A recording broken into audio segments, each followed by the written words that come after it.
Hey guys, thanks for tuning in to another video on ForgottenWeapons.com. I'm Ian McCollum, and today I want to answer a question that I've been asked a number of times fairly recently that I didn't really anticipate being asked. And the question is, okay, so I'm interested in being a gun collector.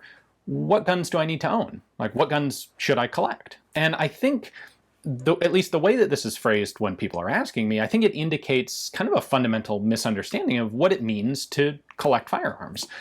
Now, it is true that years ago, I would tend to say pre-internet, there was sort of an understanding that gun collecting was a little bit more rigid than I would consider it to be today. There's this idea that there are guns that are good and thus worth collecting, and because there wasn't nearly as much information out there, it was much more difficult to actually converse with other gun collectors or to find information on really obscure, weird corners of firearms history.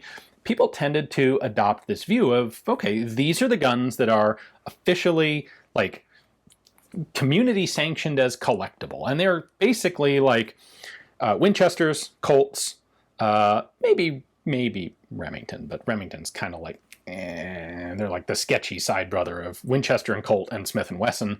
And then Mausers are definitely worth collecting, and Lugers are worth collecting, even if they weren't made by Mauser. But hey, Mauser Luger, you get 2 for 1, great collecting item.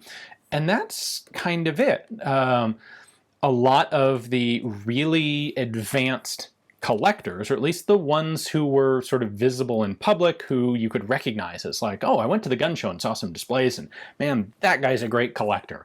And it would be collections of Colt and Smith and Wesson revolvers, Winchester lever action rifles, and then Mauser rifles and Luger pistols. There was a little bit more to it, but like that was by far the focus.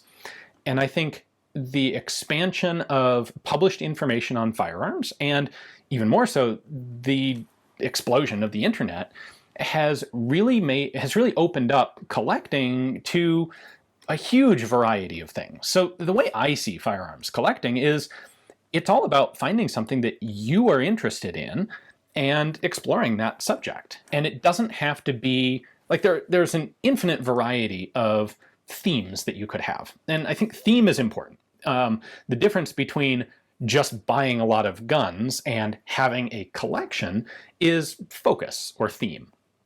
It is like, what is the point? What are you working towards? And you don't have to finish it. I think fundamentally, no collection is ever completely finished, because the more complete it gets, the more you recognize that like there's this little tiny variation on that one, and so I need to have the other version of that thing, and it just ends. It's fractal. It never ends. The closer you look, the more variation there is.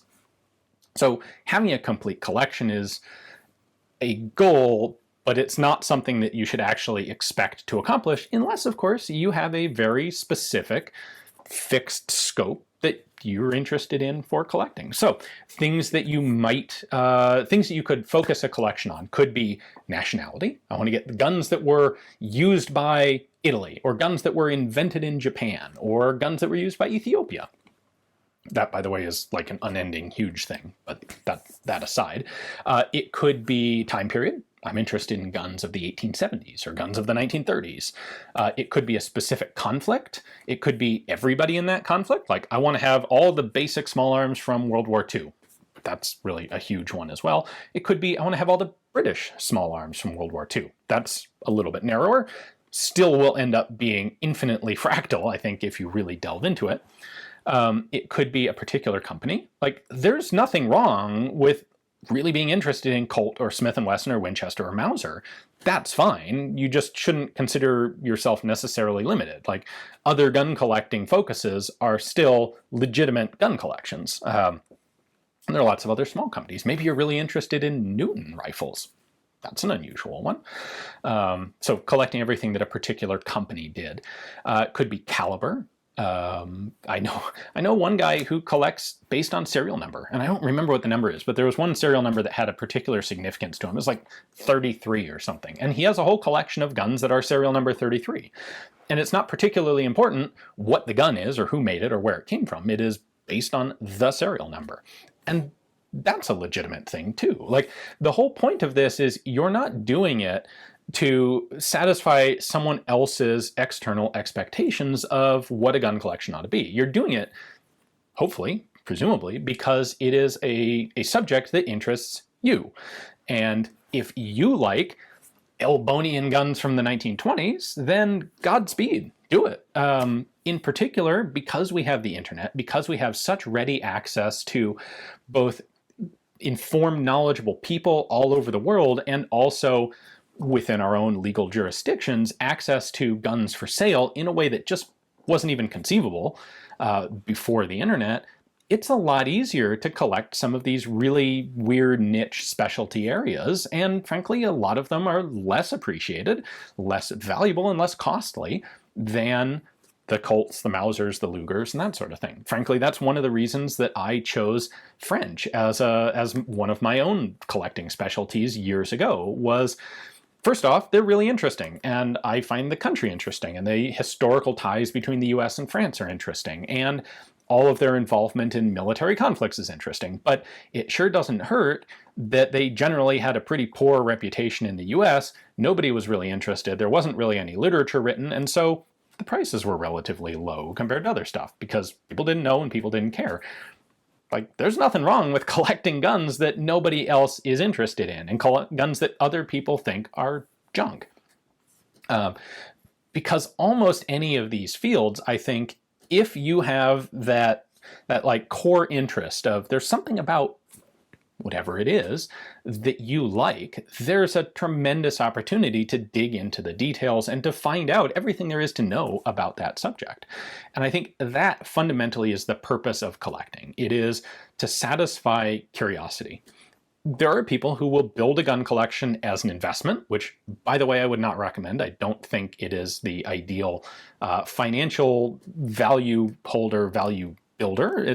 I mean, there are arguments for and against that, which are well beyond the scope of this video, but there's some people who will build just for an investment. There are some people who will build simply to show off. There are people who will build an art collection that they don't really care about, they don't really know anything about, but hey, I've been told, like, I guess this Picasso guy is good, so I need to make sure I own a Picasso. There are people who will own a bunch of Lugers because, hey, I hear Lugers are the cool, hip thing. Like, if I'm a gun collector, I gotta have some Lugers, so I'll buy some Lugers. To my mind, that's not as valuable. That's not the core of collecting.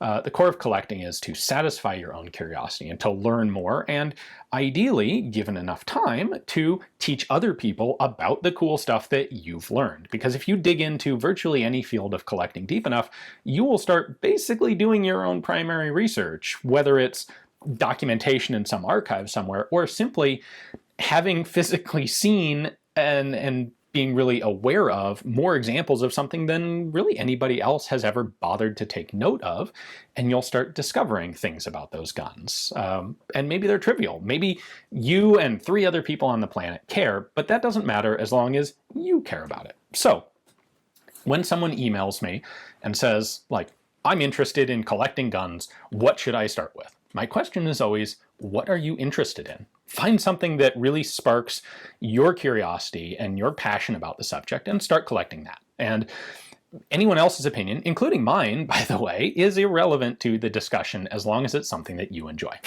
So hopefully that has answered the question for some of you guys, and I would encourage you to go forth and find the weird stuff, or hey, you know, a collection of American World War II small arms is absolutely totally valid as well, as long as you're doing it because you're interested in it.